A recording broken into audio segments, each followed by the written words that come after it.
declaração de Pedro. Porque Joel vai dizer assim, e acontecerá depois que derramarei o meu espírito. Então esse texto ele tem uma abrangência geral, porque ele vai incluir as duas chuvas. Então aqui ele fala, derramarei o meu espírito. E a ênfase aqui, em especial, é a primeira chuva. Agora, Pedro vai dizer nos últimos dias, porque Pedro agora vai para o cumprimento final da profecia. E nesse cumprimento final da profecia é onde temos do meu espírito. Porque a expressão últimos dias tem, de acordo com a Bíblia, e os grandes estudiosos confirmam isso, é uma referência à última fase da obra de Deus. É a fase final da obra de Deus. Nós estamos nessa fase final da obra de Deus. Nós estamos aqui no limiar de um grande acontecimento, um acontecimento cósmico, que é a volta do nosso Senhor. Mas antes disso aqui, irmãos, o Espírito Santo vai fazer uma grande obra na igreja. Por isso que o escritor aos Hebreus diz no capítulo 11, ali nos versículos 39 e 40, diz, por haver Deus provido coisa superior ao nosso respeito. Paulo, no capítulo 8 da Epístola aos Romanos, no versículo 19, ele vai dizer que a natureza aguarda com grande expectativa a manifestação dos ruiós. Ruiós. E você vê aqui no capítulo 8 de Romanos que tem três gemidos. Três gemidos, irmãos. O gemido da natureza. O nosso gemido, a natureza aguarda, porque a natureza um dia será restaurada, irmãos. No capítulo 8 de Romanos, diz que a natureza hoje encontra num processo de vaidade. A palavra vaidade ali é nulo, sem objetivo. A criação perdeu o seu objetivo central, porque ela foi criada para a glória dos filhos de Deus. E hoje nós vemos que por conta do pecado, a natureza sofreu um grande impacto em consequência disso. E a natureza geme, a natureza aguarda a manifestação desses filhos de Deus. Não só a natureza, nós também temos o gemido do Espírito. No versículo 26 do capítulo 8, quando Paulo disse que nós não sabemos orar como convém, mas o Espírito, ele geme dentro de nós com gemidos inexprimíveis. O irmão Martin Lloyd Jones, ele diz que esse gemido do Espírito é para que nós alcancemos a natureza elevada do nosso chamamento, que está dentro de todo esse contexto, desde o versículo 18 desse capítulo 8, para que a igreja encontre o seu verdadeiro chamamento celestial. Esse é o gemido do Espírito. O Espírito geme, irmãos, para que nós venhamos sair dessa periferia, dessa superficialidade, dessa frieza. O Espírito Santo geme e o seu gemido vai produzir, sim, fruto, resultado, que é essa chuva seródia. Uma igreja madura, filhos ruiós, filhos maduros. E tem também o gemido do nosso corpo aguardando a redenção. Então vamos aqui observar. O que precisamos saber é que os últimos dias, a última fase da obra de Deus, chuva seródia, é o avivamento final. Haverá o avivamento final.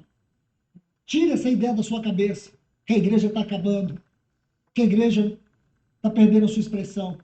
Sim, temos sofrido muitos ataques quanto à identidade, vocação, chamamento, expressão da igreja. Mas Satanás, com todo o seu império de trevas, o poder da modernidade, que hoje tenta destruir a identidade da igreja. Eu quero te dizer, meus irmãos, mesmo que fique poucos, mas eu quero te dizer, Satanás não tem condições de fazer isso, ele não tem poder e nem autoridade. A autoridade só tem Jesus. Ele diz, é-me dado toda a autoridade nos céus e na terra. Ele entrou no inferno, ele entrou na morte, destruiu o poder da morte e tomou as chaves da morte, do inferno, da mão de Satanás. Satanás é tão miserável que ele não tem a chave da casa dele. Nosso Senhor Jesus tem a chave, porque é ele que tem a autoridade. Você vai ver em Apocalipse alguns lugares, dizendo assim, e foi dado alguns anjos maus para poder executar coisas ruins. Por que foi dado? Porque Satanás não tem poder para que possa agir deliberadamente. Não, ele age debaixo da autoridade de Deus. Satanás é um condenado, miserável, fracassado servo que só existe para fazer aquilo que o Deus soberano permite. É isso. Nós temos que olhar para Deus assim e ver Satanás assim. Então, esse testemunho da igreja não será destruído. Olha aqui, há uma promessa. Então vamos lá. Na chuva temporã, lá no Pentecoste, Cristo subiu e o Espírito Santo desceu. E na chuva seródia, o Espírito e a noiva vão subir e Cristo vai descer. Segundo ponto, na chuva temporã, essa chuva tem a ver com o início da história da igreja. A chuva seródia tem a ver com o final, com a consumação da história da igreja. Chuva temporã, o início. Chuva seródia, a consumação. A chuva temporã, o Pentecoste, preparou a igreja para a sua missão terrena. A chuva seródia, ela preparará a igreja para a sua missão eterna. Vamos para mais alguns pontos. A chuva temporã, que é prefigurada ali pelo Pentecoste, habilitou a igreja para vencer todas as perseguições do Império Romano. A chuva seródia habilitará a igreja para vencer toda a perseguição do Império Romano, que é prefigurado pelo Império da Besta, esse império que reviverá nesses últimos dias. E assim como a chuva temporã habilitou a igreja primitiva, a qual foi perseguida e venceu, a chuva seródia nos habilitará. Sofreremos todas as perseguições, mas nós venceremos. A chuva temporã, ou nesta chuva, o Espírito Santo foi derramado. Derramarei o meu Espírito. Agora, na chuva seródia, Deus derramará do seu Espírito. Agora, um outro detalhe. A chuva temporã é prefigurada, como eu disse, pelo Pentecoste. A chuva seródia, ela é prefigurada pela festa dos tabernáculos. E essa festa, ela é muito singular, porque era a festa da colheita. Era a festa da colheita. Nessa festa havia muita alegria. O povo estava feliz. Por quê? Porque eles estavam vendo todo o fruto. Eles estavam vendo a abundância. Eles estavam vendo toda a riqueza que Deus havia proporcionado para eles. Então eles tinham um coração muito cheio de alegria. Eles tinham prazer de cultuar. Só que, ao contrário da nossa sociedade de hoje, o que eles faziam? Na festa dos tabernáculos, eles pegavam cabanas e montavam. Para dizer o quê? Para dizer para todo mundo: nós somos ricos, nossos celeiros estão cheios, mas nós somos peregrinos nessa terra. Nós não pertencemos a essa terra. Essa terra não é o nosso lugar. Quando você olha para tudo isso, meus irmãos e irmãs, que alegria entender esse paradoxo. Que alegria você ver essa festa. E é para isso que o Senhor está nos conduzindo, irmãos. Como o Senhor tem se dispensado, como o Senhor tem se derramado, como o Senhor tem se revelado para nós. É muito claro o que eu disse ontem sobre o capítulo 12 de Daniel. Isso é muito claro. O Senhor está se derramando. O Senhor, Ele está se revelando de uma maneira gloriosa para a sua igreja. E o nosso coração tem que se abrir para poder recebermos tudo isso, meus irmãos e irmãs. Deixa eu dizer algo para vocês.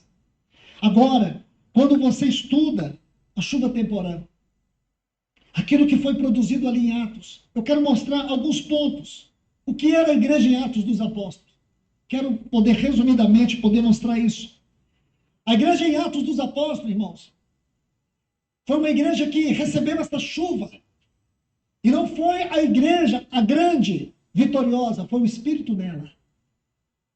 A nossa tendência é olhar Atos dos Apóstolos. Na verdade, esse livro deveria chamar Atos do Espírito Santo. E a grande ênfase não pode estar na igreja primitiva. A grande ênfase tem que estar sobre o Espírito Santo na igreja. Então vamos aqui rapidamente olhar alguns pontos. Primeiro ponto, a fundamentação da doutrina. aquilo que é chamado de doutrina apostólica. Atos 2:42, eles perseveravam.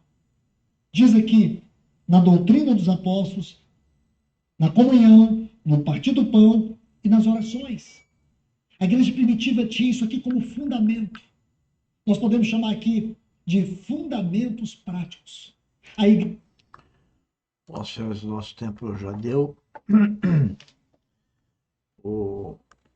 Espero encontrá-los amanhã na nossa live sobre a mesa do Senhor.